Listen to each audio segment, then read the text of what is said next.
Everybody, and thank you for being here. My name is Pat Rufa, and I'm here with Dave Kraus. And today I'm going to walk you through the type of comprehensive planning that our team does for clients here at Breakaway Wealth Management. This is the same document we build for our clients within the first 90 days of onboarding. And just as important, this is a living and breathing document that evolves as your life, the markets, and tax laws change. At its core, this process is designed to answer key questions like how much can I spend in retirement without running out? What are the best years to convert to a Roth IRA? Or does a Roth IRA conversion even make sense? And how would strategies like setting up a trust impact my estate and taxes? We bring this together using detailed cash flow analysis and Monte Carlo simulations to test your plan across many scenarios. Everything you'll see here today is based on assumptions and is for illustrative purposes only, but it gives you a framework to make more informed decisions. As we go through this, I want you to think about your own situation. Do you have clarity around these questions? And by the end, my goal is for you to better understand what proper retirement planning should look like and how an advisor should truly partner with you. So what I'm going to do is I'm going to start sharing my screen. I'll walk you through a sample of the type of analysis that we do. And then I'll open it up for some questions at the end. So like I said, this is the type of retirement plan that we would run for you within the first 90 days of you onboarding.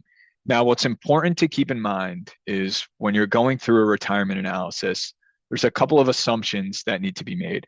The first assumption is how long you're going to live, right? So we, typically like to have the lifespan or the duration of the plan go to 90 or 95 years. We could also increase it depending on longevity, if you have longevity in your family. And then the other assumption is the investment returns, right? How is the portfolio, or what is the assumed rate of return that we're averaging throughout the duration of the plan? So those are the two major assumptions we're making in this document. So I wanted to start there. And I apologize for some of the scrolling. I'm going to be scrolling a decent amount. With regards to the rate of return, so you'll see here we have some of the historical rates of return here over the last 20 years. Our team for the various indexes, so you'll see that, the Russell Growth, Russell Value, here are the average rates of return. Our team, a business decision that we've made when we run these plans is we like to cap the rate of return at 5.35%. So inherently, everything that we walk you through when we're running your personalized plan is a little bit more on the conservative side. So when we run the plans, that's just how we like to approach it. But you'll see on average, historically, at least for the equities, the average is higher than that.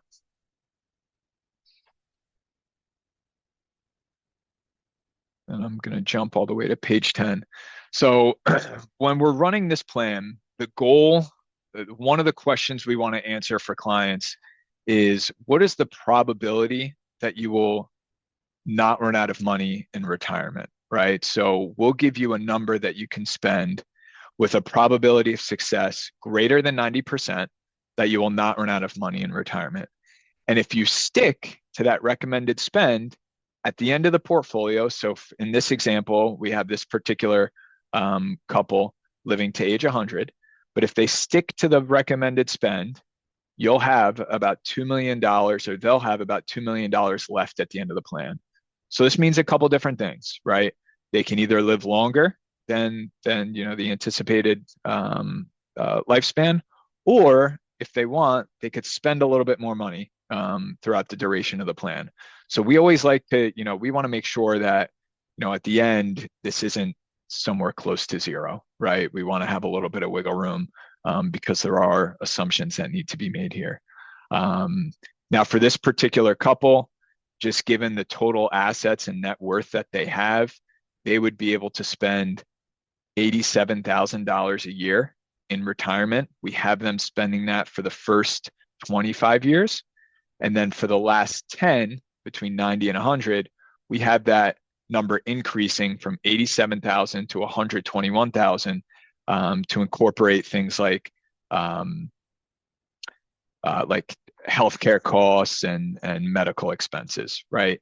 Now, this number, what's important that I wanted to point out here, the numbers that we're giving you are after tax numbers, and they're in today's dollars.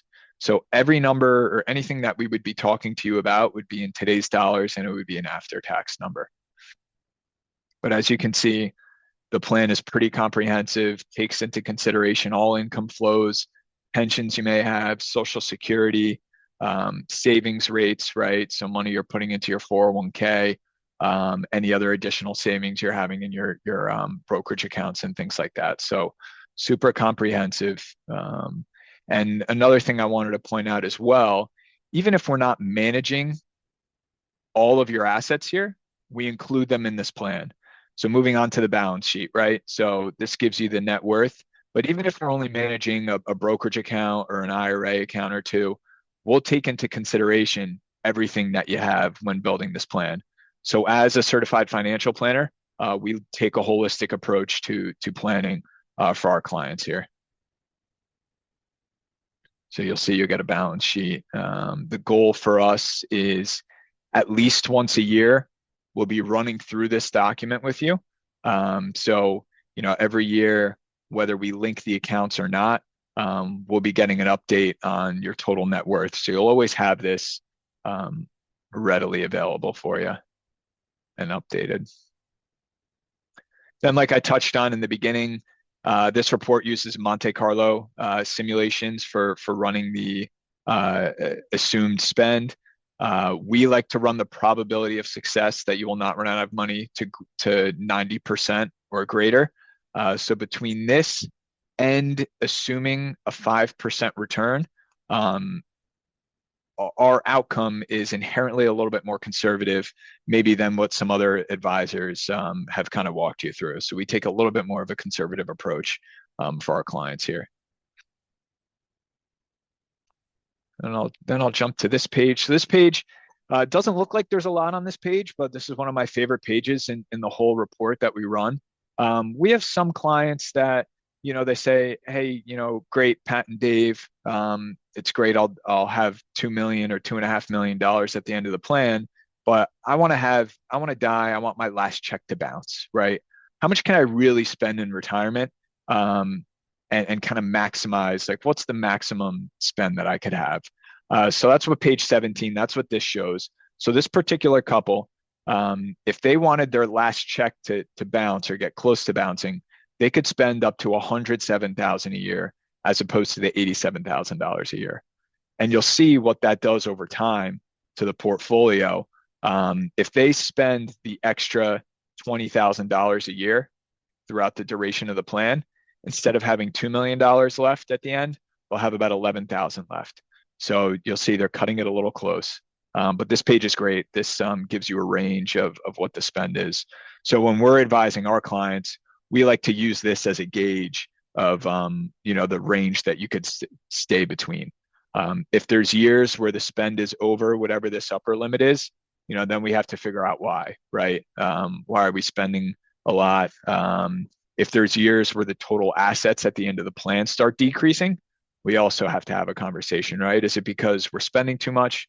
Is it because the portfolio isn't getting the right returns, right? So this is what we kind of like to use this report for. Now we're going to start moving into a few cash flow pages. Because this is for illustrative purposes, I'm not going to spend too much time on all the different cash flow pages. I'll pick out one or two that are my favorite and kind of show you there. But you'll see this report is pretty detailed, right? So you'll be able to see money coming in, money going out, total expenses that we build in, whether it's for healthcare, college expenses, buying a second home, anything that you can think of, we can kind of model in. And that's what this cash flow page is showing. These circles here represent the retirement age for this particular couple. So you'll see their income significantly drops at age 64 or 65, excuse me. And then they're living off of their other income streams. So whether it's Social Security or pensions or whatever they may have. So this is all stuff that we'd be able to put together for you. Then we'll move into the withdrawals. So just as important as the investments and the performance, what a lot of people don't talk about in retirement and with retirement planning is the sequence of withdrawals, right? What accounts should I be pulling out of to be the most tax efficient in my retirement? That's what these next couple pages are going to show. Based on the types of accounts that you have and where they are, we'll be able to model, okay, let's pull out of the brokerage accounts first, then maybe some IRA accounts. This particular couple has a whole life policy. We're going to defer that until the end to try and maximize the tax deferred growth, right? So for every couple, this looks different. For every family, this looks different. But we'll be able to give you kind of an outline of the most efficient way to take withdrawals in the report or from this report.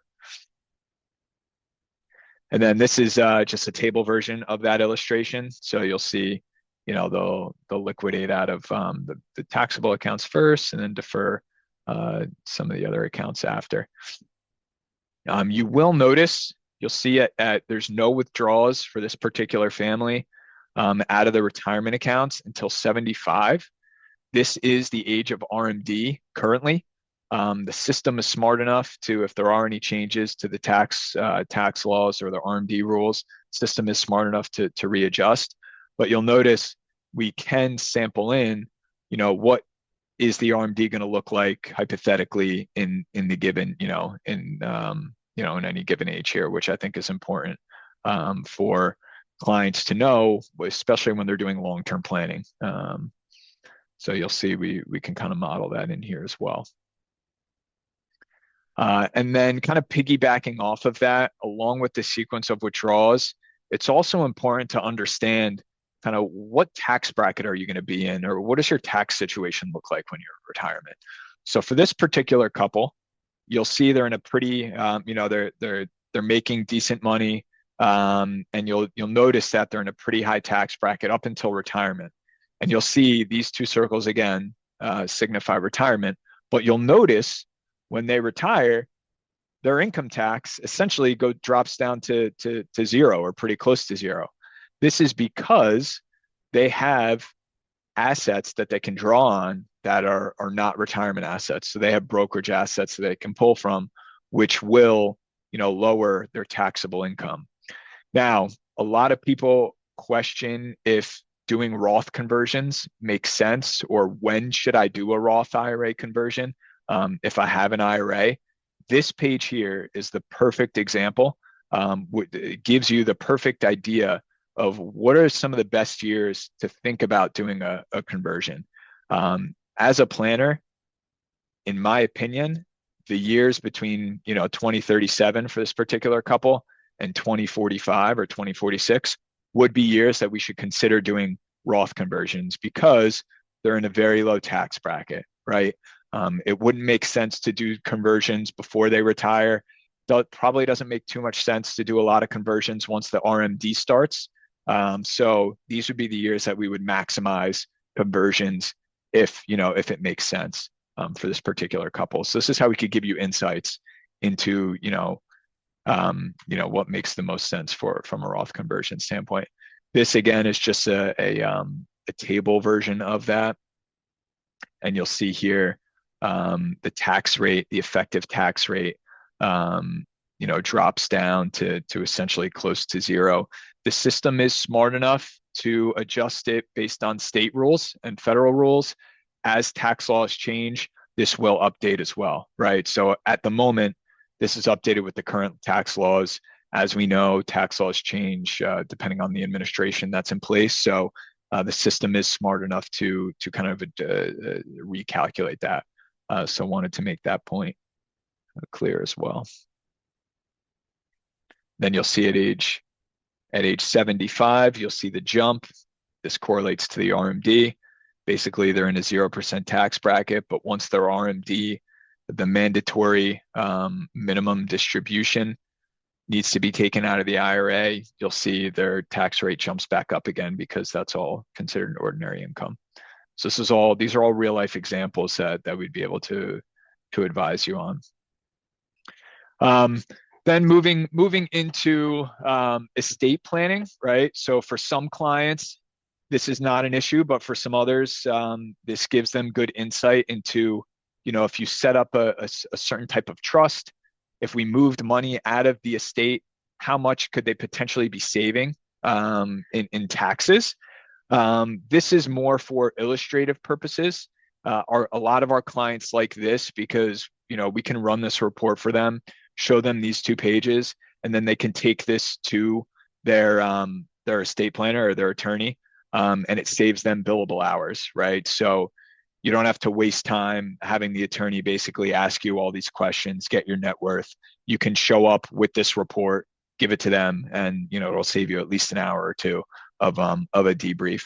But you'll see for this example, if they don't set up a trust, their estate taxes are roughly going to be $6 million, right? $6.5 million. If they do set up a trust, depending on the type of trust they set up, and move assets out of their estate, their taxes and expenses basically drop in half down to 3.8 million, right?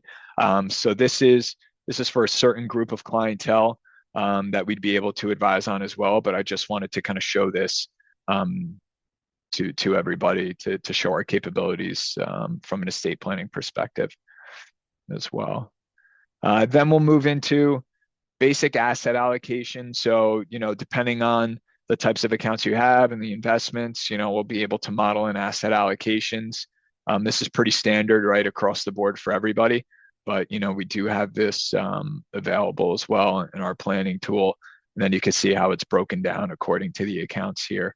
But this is mostly kind of what I wanted to touch on. Dave, was there anything that you think I missed on the reporting? No, I think that's a good summary. I think the one thing that I like to point out, though, is that this becomes a very powerful tool in times like the ones that we're in currently, right, where we're dealing with this volatility and uncertainty in the market. So we have clients that come to us and they say, hey, the market's gone down X% over the past quarter. What does that mean for my retirement? And we're able to then go and backlog and look at this report and give them some peace of mind. We always talk about 2020 as a huge example when you saw the market go 40% down, peak to trough. And I think instead of panicking, what we were able to walk clients through was, hey, this really hasn't impacted what your retirement picture looks like. So this we often use to then back into investments, right? And make decisions on if we need to be more aggressive, more conservative, or if we're on track. So I think it's a really nice tool and super comprehensive. Yeah. I think, just after reviewing all of this, right, I just want to drive home the fact that working with a financial advisor is more than investment management, right? It's about making sure the investments you have are working in tandem with the plan you have in place, right? So as Dave kind of touched on there. I guess we can open it up if anyone has questions. I can open it up to some questions, but if not, we'll give back some of the time today.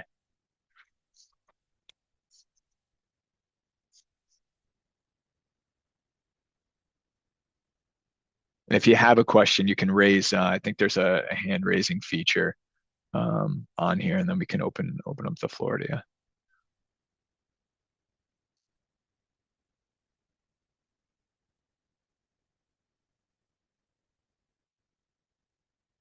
All right. So I think we're all set. Thank you everybody for joining. Hopefully you found this helpful. And if you do have any questions, you can reach out to our team here at Breakaway, www.breakawaywealth.com.